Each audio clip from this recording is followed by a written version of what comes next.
Hello friends, வணக்கம். இங்கே பாருங்கள், ஃபேண்டா கலரில் ஒரு ஹைபிஸ்கஸ்.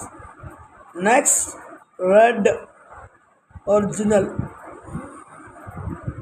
இவங்க வந்து ஹைப்ரிடு. ரெட்டு இது ஹைப்ரிடு தான். ஒரு செடியிலே 8 பூ பூக்குறாங்க. இது நாட்டு செம்பருத்தி. க்ரீம் கலர் பாருங்கள், எவ்வளோ அழகாக இருக்காங்க. Combination best combinations. ஒயிட், இது நல்ல ஒரு புஷ்ஷுன்னு இருக்குது. அடுக்கு செம்பருத்தி. இது லைட் பிங்க் நிறைய இருக்குது. பெய்டான மாதிரி இருக்குது இவங்கெல்லாம் கலர்ஸ். இது அடுக்கு ஜிமிக்கி, அடுக்கு ஜிமிக்கின்றாங்களா. அது நிறைய கொய்யாக்காலாம் வந்திருக்குது. பழுத்தோன்னு உங்களுக்கு காட்டுறேன். பீட்ரூட் கேரட் போட்டால் வரலை, முள்ளங்கியும் போட்டால் வரமாட்டேங்குது.